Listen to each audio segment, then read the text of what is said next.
Hey folks, we have another nice March day.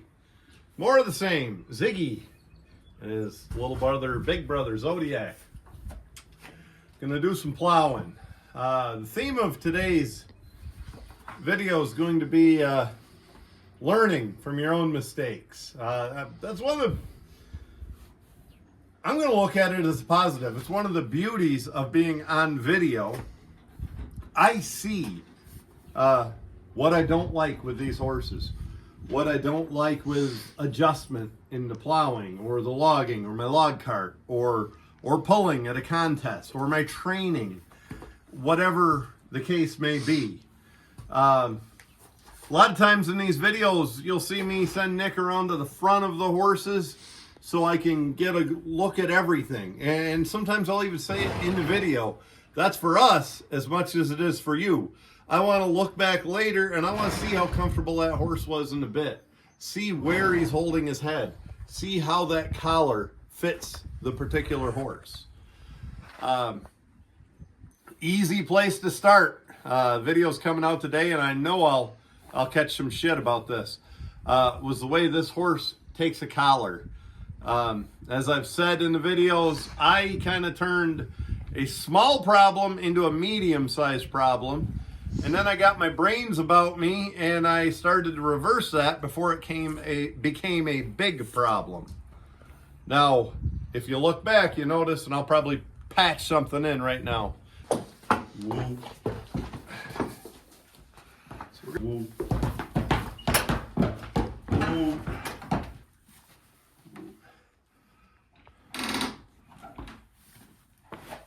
So the takeaway is,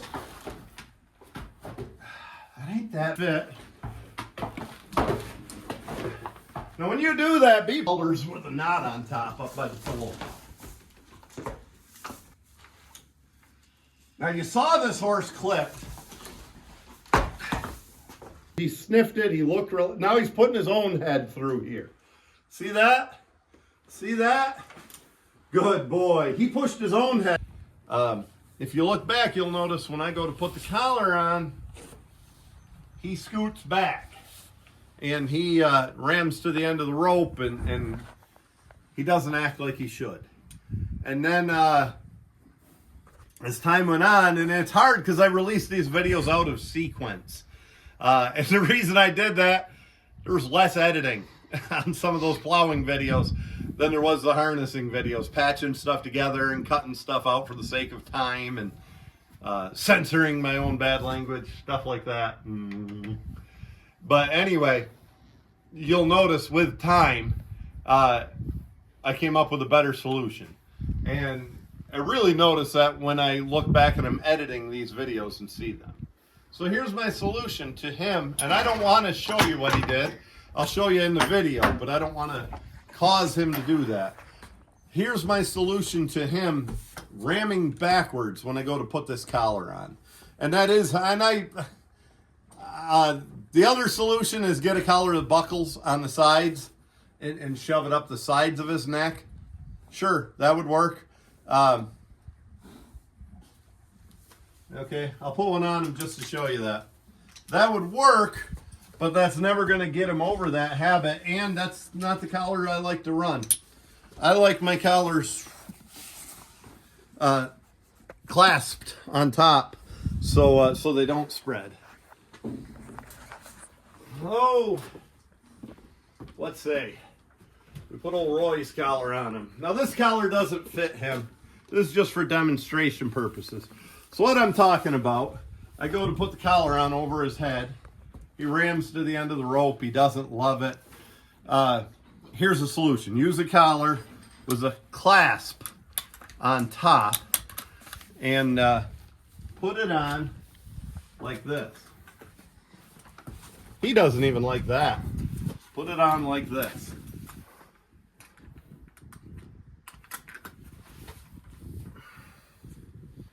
You can do that. That's not the collar I want to run, and I never get him over the idea of spooking at something when it goes over his head. Look at that. He's got a long way to go, folks.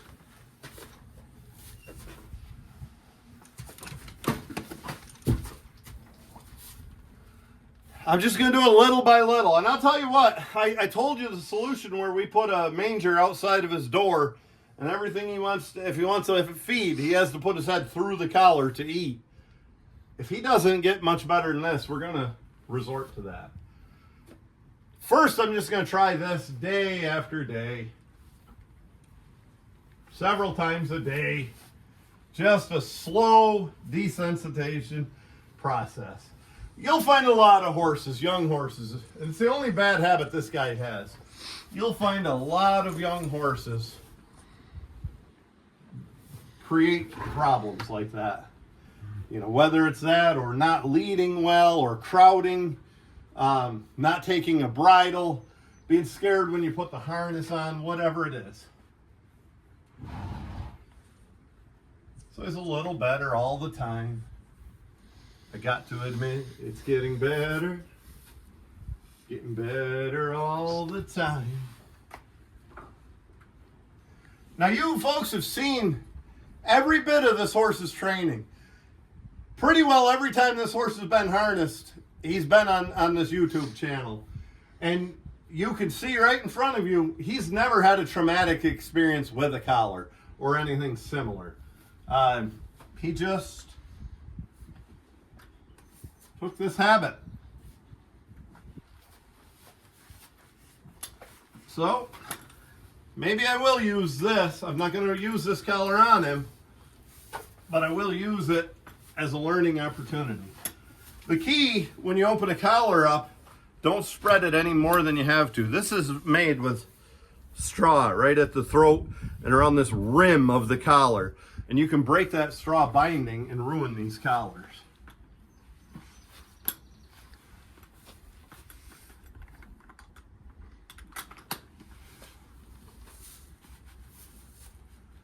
There's no sores, there's no swellings, there's no physical reason he's doing this.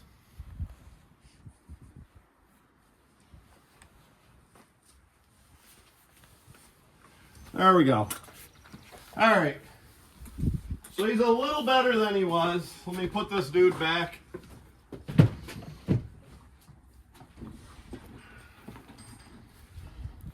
And we'll put his real collar on him. This is a 26 half Sweeney collar. And this is a solution we came up with. So if I put this on him right now, he'd ram out that door and probably get away. Or if I put a rope on him, he'd still ram back, hit the end of the rope. He could possibly even break that rope. And then he, you know, after they ram back, they tend to ram forward, often with their feet in the air. So, back. Here's what I took to doing. Back. Backing him up into a stall. Backing him right up against something. He can't ram back now. Calm him down. You can tell his body language. He doesn't love this for some odd reason. He's a little spooky. Just let him know nothing's going to hurt him. It's just a collar. Even stupid horses wear collars. And you're a smart horse. Yeah. So, there we go. Of course, when you put a collar on, oh, see, already he's trying to put his own head through. When you put a collar on, keep the bottom of the collar right up by the throat latch. Look at there. Woo. Good fitting collar. I do like that fit.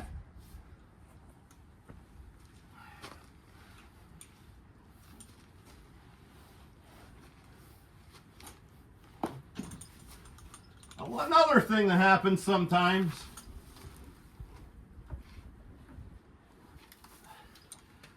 the halter binds under the collar. Make sure your halter's laying nice and flat. So look how much easier that process was. Let's do it again. We'll do it 3 times. No issues. My thinking is if I do this every day for the next week, when we harness him, we back him into a stall, we take it on and off, he'll just get used to it and see there's nothing to be afraid of. I'm kind of glad this happened because it gives me a chance to show you how to overcome a problem it also gives me a chance to show you that even really good horses can have some quirks and problems you have to deal with. So we did it twice.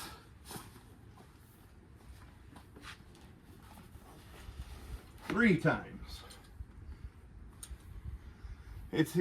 Watch his body language. His head's lower, his eyes are calmer, his ears are relaxed. He's a little more comfy with this each time. We're actually going to do it 4 times because that's how math works. If I take it off, I'll have to put it back on. There we go.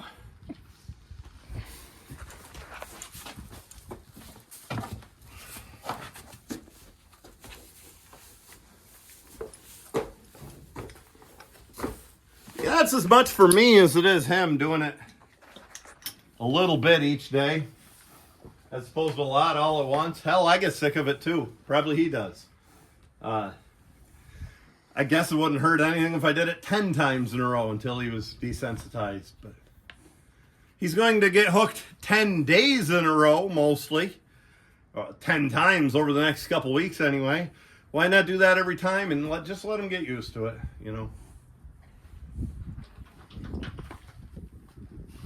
Stay right where you are, Nick. The next point.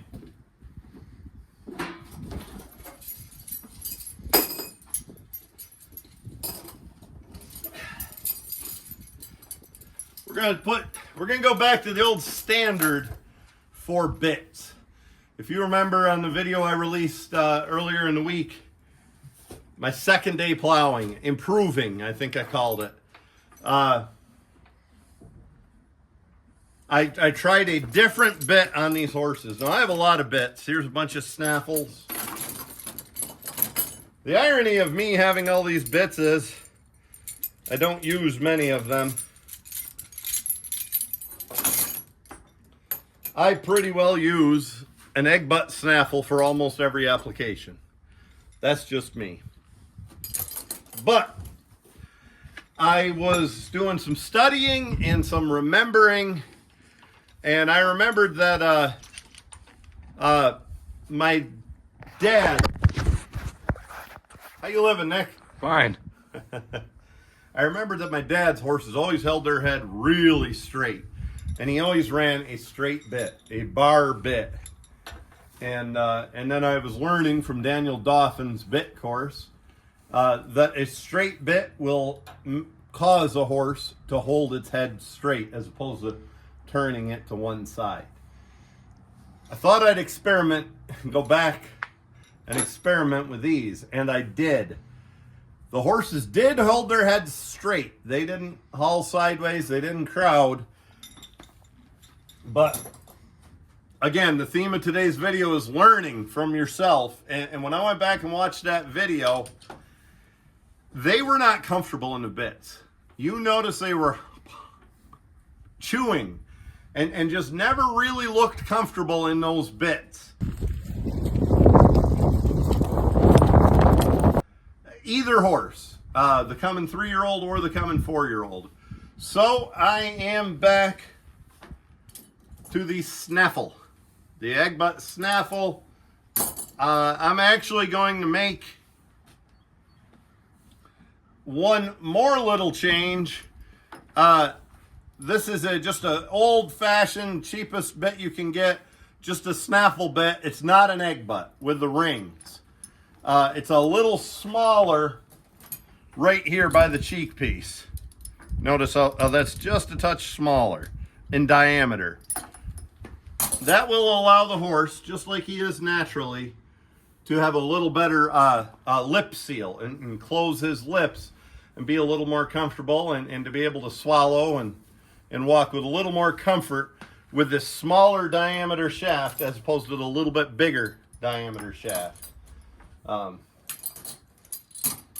a few things I've learned there. Yeah, I have tons of bits. I like this little guy a lot. Came with a harness.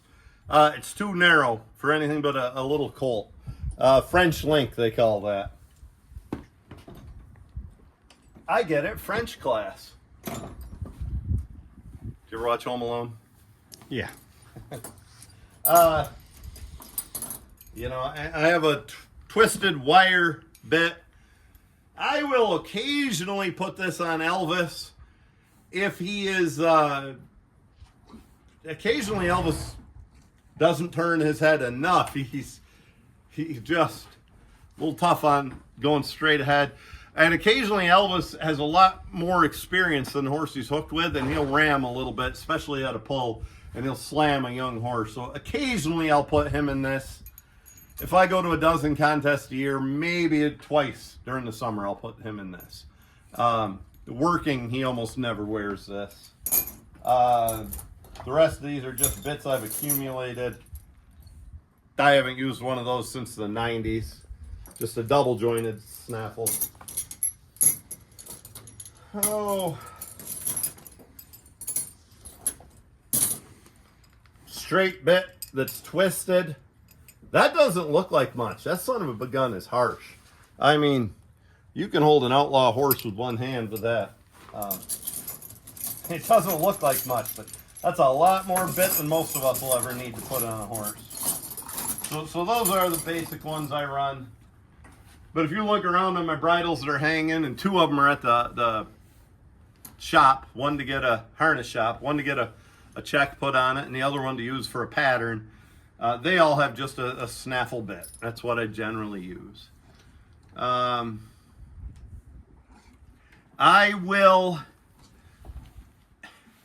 and I don't love the idea of this, and I try to get away from it. I will put a small check bit in.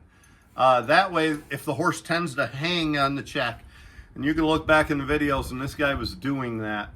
Just driving, it does put him out awful wide. But it's hard to tell when that colt's not behaving. Stay up front, Nick. He's lifting his head and putting his head in the right position with this check bit, but he's being driven with this bit. I tend to get rid of that when I can, which is generally pretty quickly. So, I guess I'm going to harness up. Nick's going to get a plow ready, and we're going to turn some furrows. My toolkit consists of a crescent wrench snapped on there with vice grips.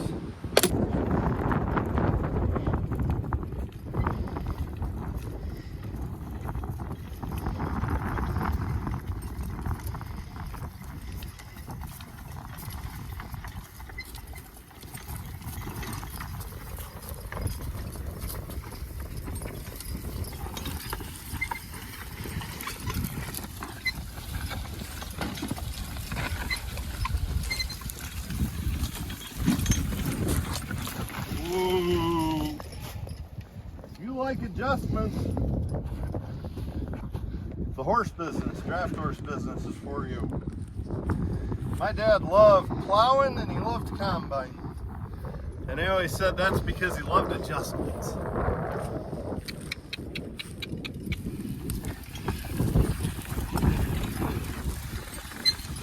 And them old combines, the old Civ combines before the new type, there's a lot of adjustments on them. Or a thrashing machine, Dad used one of those a lot. I think I just plowed under a shed or Nicky. Too late now. Yeah. Could have glued it to Mojo and had the Grinches maybe they let us into their Grinches party. Yeah. Ooh. First adjustment we started talking about back in the barn, that was the bits on the horses. We went back to jointed bits, and when you watch them work, I think they're walking much more comfortably and holding their heads better. Of course, the harness all has to be adjusted right. I changed an adjustment on the plow, a couple of them. I lowered this horizontal gauge. I had it up here. That was riding too high. I might want to lower it one more. In the process, I broke my crescent wrench. I was hammering with it. And I hammered the end, and now it won't work. I got to fix it. So, I told you earlier, my toolkit is vice grips and a crescent wrench. Now my toolkit's vice grips and a crescent wrench that I use for a hammer. Last week I was running this plow one notch on the horizontal beam to the right. It's causing me to cut too wide of a furrow. You might have saw me moving the handles a little more than I need to. It should be right straight in front of this beam, just like it is today. If your beam is landed, and I think the beam that I use later on is landed, made for a 3-horse plow, sits out here, you'll want to be to the right of that beam. This beam is designed for 2 horses, and you want to be in the middle of that beam. I also leveled it out by lowering this. The plow runs a little more level and not as much on its nose. I might even do one more adjustment there, and that will that'll help our plowing. We're doing a good job plowing, but I was fighting the plow more than necessary. I'm going to widen those out later when we're at a 14-inch plow later today.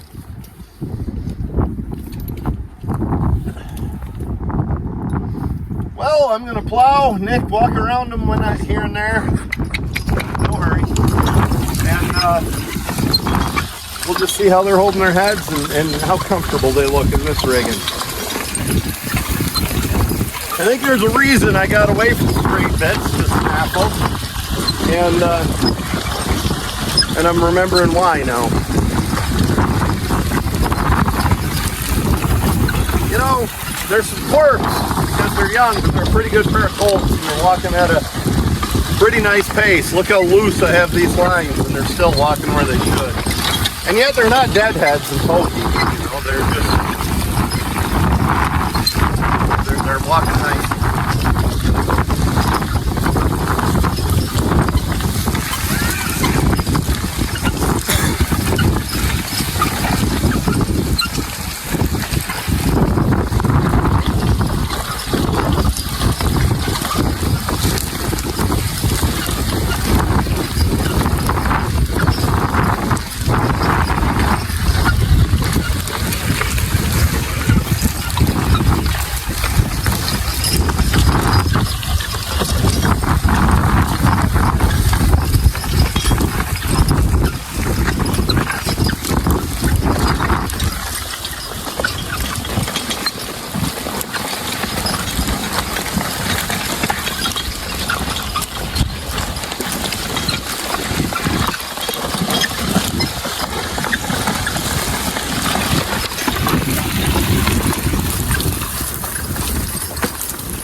cultivating this field with oxen once. They had corn in here.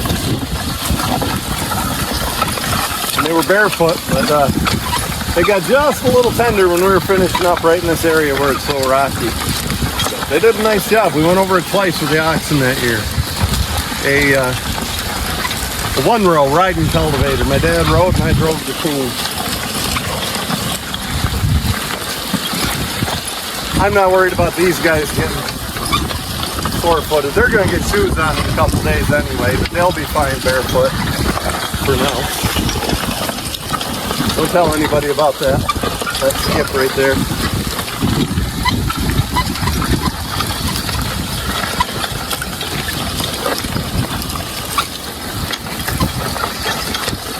How do things look to you, Nick?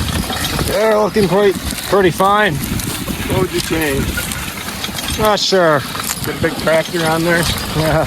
You look funny walking behind here while I drove the tractor. Yeah.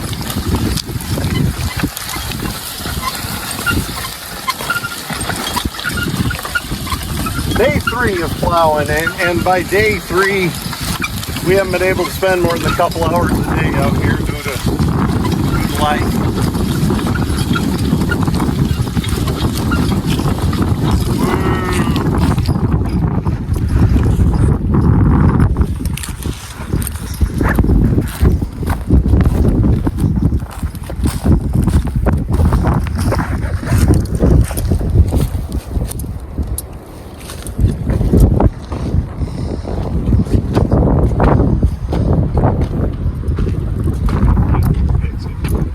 Okay.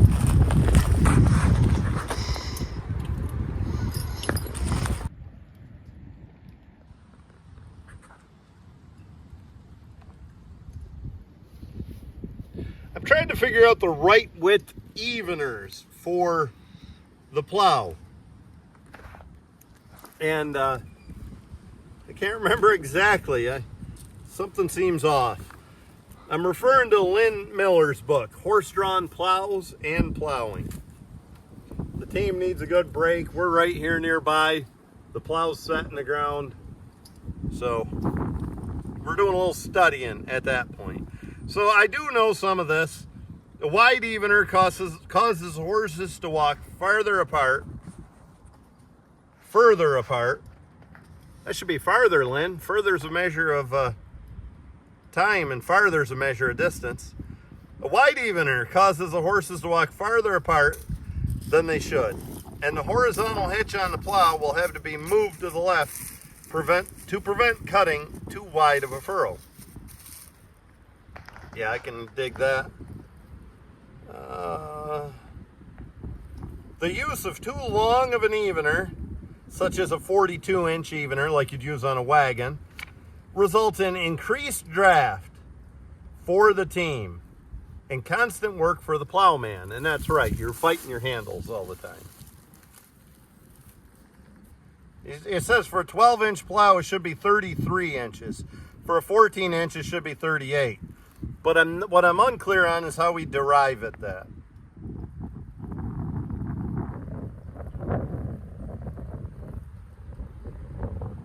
Okay, the center of the draft on a 14-inch plow is 2 inches from the landslide. So it's 2 inches inside of the landslide. Okay. Directly under the nose of the plow. Correct. The horses should walk in the center of a 14-inch furrow. That's 7 inches. 7, add that 7 to the 12. 19 inches. 19 inches total, and double for the length of the single tree. Okay, so now I understand. That's a 14-inch plow. The beam is 2 inches in from the landslide. That's 12 inches between the horses and the plowing. 7 inches to the middle of your furrow. That's 19 inches one way. You double that and you have a 38-inch evener for a 14-inch plow. So let's do that math. On a 12-inch plow, we would be just 10 inches. Yeah. More like 10 or 11 inches from the landslide. Okay. 10 inches from the beam when it's hooked in the middle to the edge of the plowing. 6 inches to the center of the plowing. That's 16. And 16 is 32. He says 33. I think you could arguably go up to 34, and that's what we have on there. And we go out to 38 for a 14-inch plow. So I want to run them as wide as I can and still do a good job plowing. I don't want them so narrow the horses crowd into each other. A little tough to make sense of all that, especially for a simple mind like mine. But anything you need on plowing, throw my videos right out the window and get Lynn Miller's horse-drawn plows and plowing book. What a terrific asset this is from Lynn Miller, the founder, editor, publisher, illustrator, everything for the Small Farmers Journal. Let's go over here and we'll talk about it. We'll get a pointer. Official. Oh, I'm hurting today, Nick. Why? I don't know. Am I getting old? You turned 23, what, Saturday? Saturday. Nobody Or loves you, Winnie. Sunday. Sunday, turning 23. Nobody loves you when you're 23.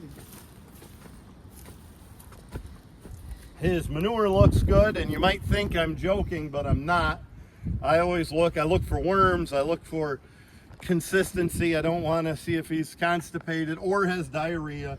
I can tell a lot about their health by their manure. A 12-inch plow. Now this beam, this is my landslide right here. The beam does not go even with the landslide. It cuts in a little. So this should be 11 inches from dead center, and that's where we are. We are centered. It's muddy, but we are centered right between the beam and where we're hitching the horses. 11 inches. You know, from the center of the beam to the edge of the plowing. 6 inches on a 12-inch wide furrow. So from here to here is 12 inches. That's 6.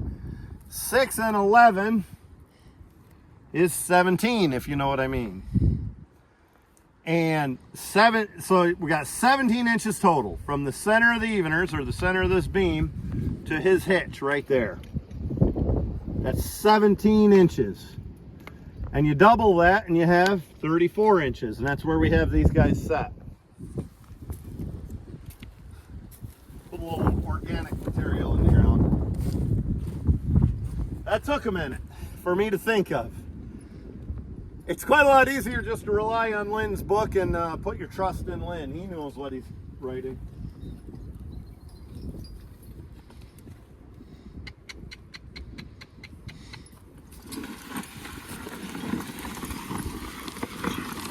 And you notice, I'm not fighting with the handles much. Whoop, whoop, whoop, yes I am. Because the horses have been walk where they ought to. Alright.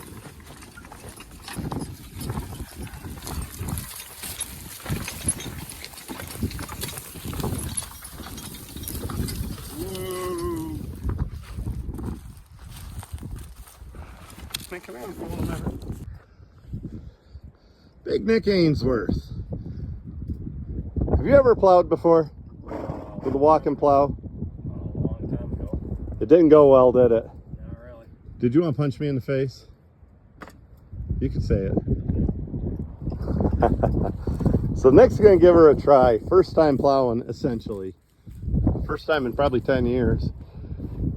Pair of colts, Ziggy coming 3, Zodiac coming 4, and Nick coming 23. Tighten them up, chirp, and see what you can do, son.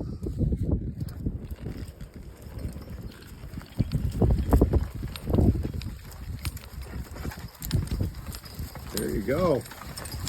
There you go. You got to be able to walk and chew gum, huh? You're looking good, Nick. Okay, you're too narrow. There you go. Yep. Narrow. Nick, you're doing a good job. Keeping her pretty lined up. Key is to look out front of you. When it gets narrow, lift on that left handle.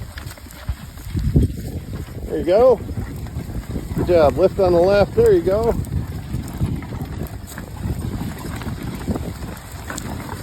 Should be just about a foot away from the plowing.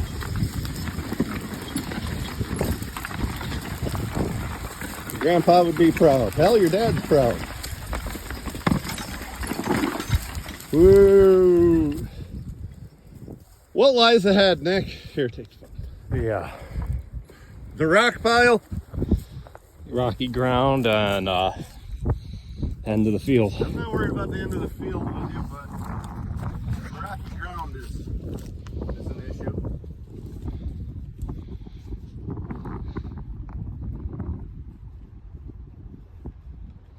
So I'm not gonna punish you. That rocky ground is pretty bad, so I'll take it through there. Watch what I'm doing. Not much. You were plowing pretty good. I haven't adjusted well. Work my no hand.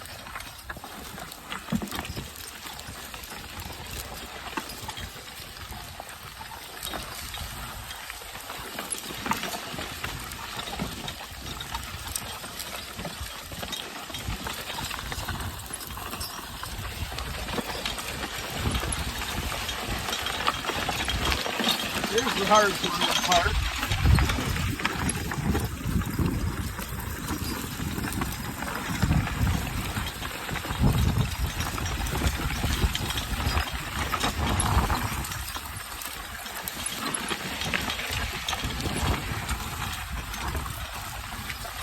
Nick, does it feel like you're going really fast? Well, It always does. You're usually not going near as fast. That's terrible. Oh, my Lord. You're usually not going nearly as fast as you think you are. The horses are just probably walking like they should, but it feels like you're trying the wrong way.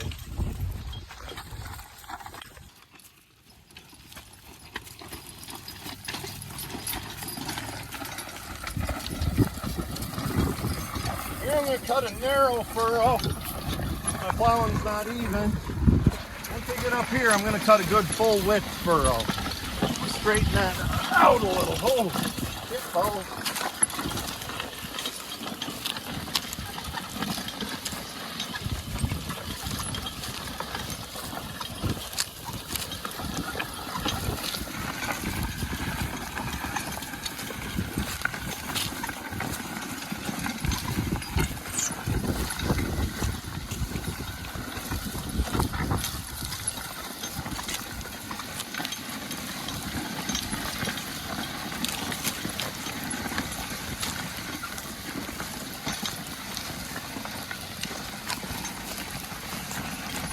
Another spot ahead where the plow came out of the ground. We'll just straighten it up this trip. Hey, buddy.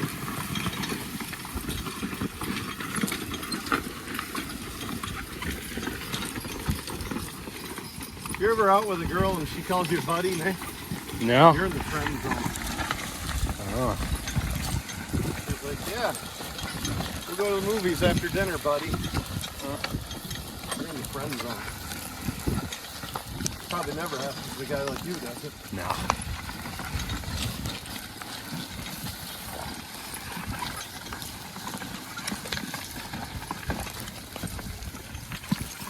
Woo! We're gonna rest them a minute, and we're gonna swap them Teamsters.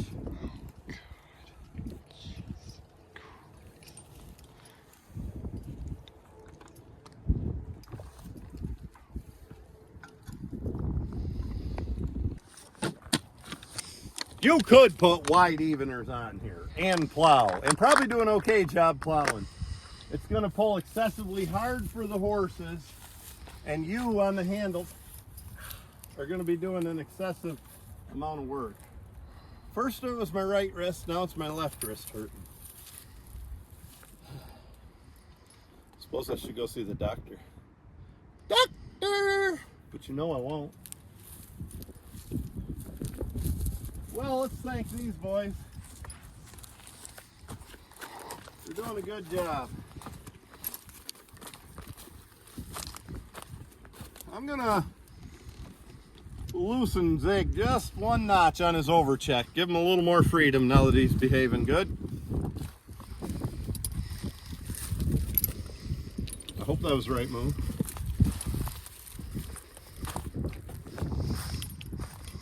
Nick's gonna commence to plowing again. I told Nick, the key is to watch out front, do little movements with his hands sooner as opposed to big movements later, just like backing up a trailer. You know, the less you turn the wheel, probably the better job you're doing. I like you to drive like you are, with one over your shoulder, but if you absolutely hate that, go ahead and do what I do. I'd recommend you try to do what you're doing first. Tighten up on the lines. Good job. Good horses.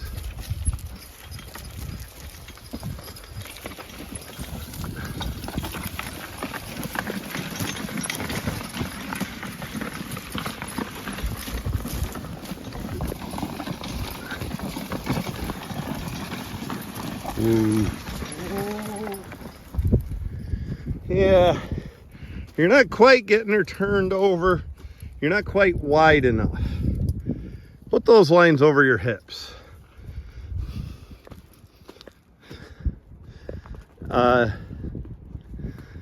You got to be just a couple inches wider than you are there, and that'll help turn it over better. Right now you're standing it on edge.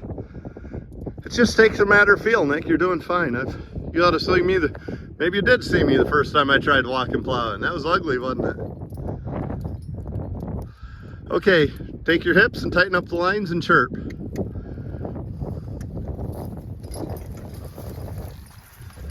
Wider.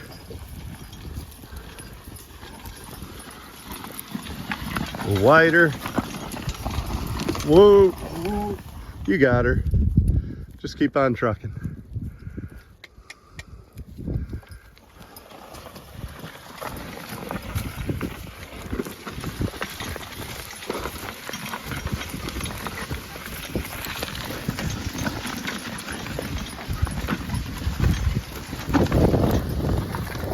Now look at you, you're flipping that furrow right over. You're driving horses, getting exercise, tilling the soil, Nick. You're one with the earth. Did you hear about the monk that went to a hot dog stand? No. He wanted one with everything. Yeah.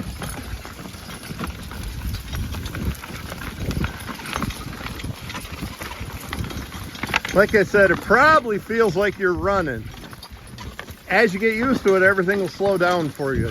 You haven't made a bad step in a long time. You're cutting a nice furrow.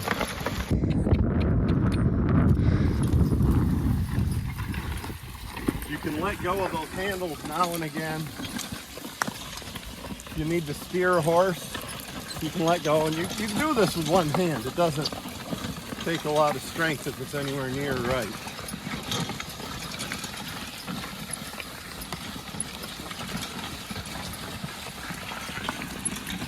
So if you need to, you can steer.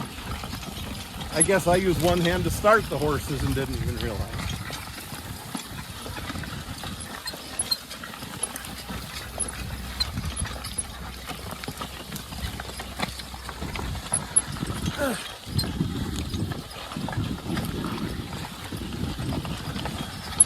The clown prince of the Ainsworth farm, Zodiac.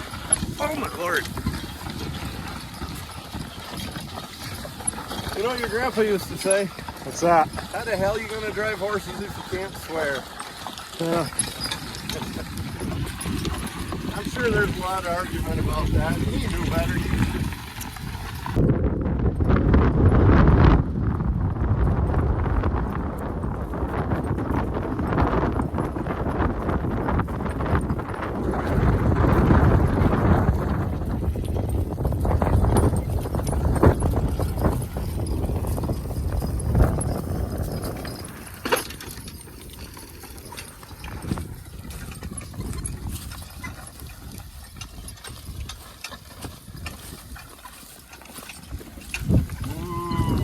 Glad you took the handles for a few. Yeah?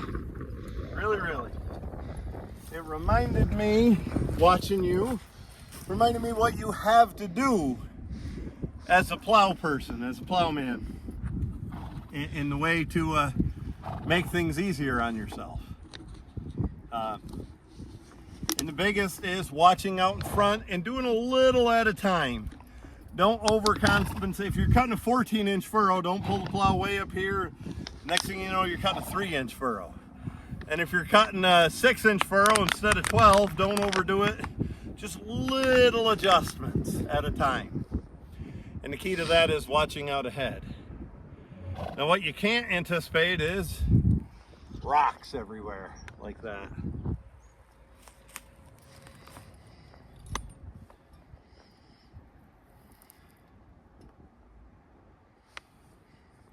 It takes time. It takes time to get a feel. Sometimes the best thing you can do is run the plow while somebody else drives, or the other way around.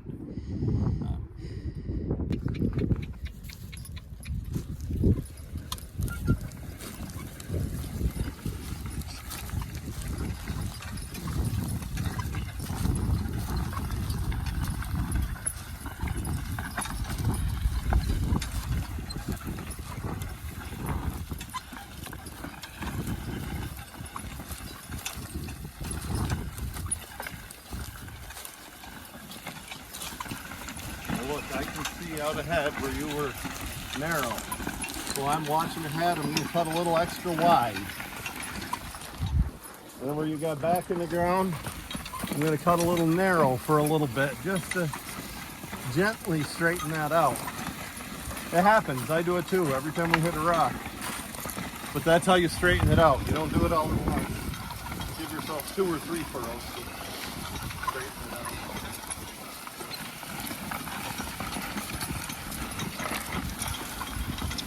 A couple things happen if you're not plowing wide enough. If I'm over here, I'm not turning the ground completely over. I'm setting it on edge. Plus I'm inefficient. It takes a long enough time to get all the way across this ground 12 inches at a time. It takes even longer 6 inches at a time. So that's why you want to be exactly 12 inches on a 12-inch plow, 14 on a 14-inch plow, and so on.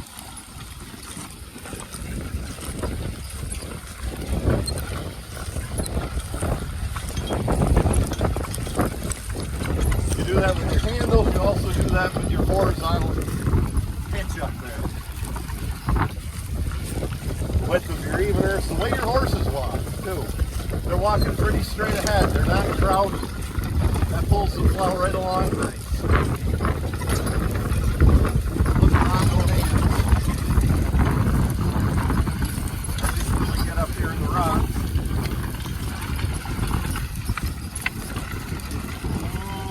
I'm not going to film myself going through those rocks again. We're going to call this one a video. I appreciate everybody hanging in there. I appreciate all our viewers. We're getting more subscribers all the time, and that's appreciated. I like it when you guys subscribe. I like the comments. I try to respond every once in a while, but between trying to be a horseman, a dad, and an equipment salesman, I don't always get time, but when I do, I try to. So I appreciate all of you. Thanks a lot. And I appreciate you, Nick. Thank you.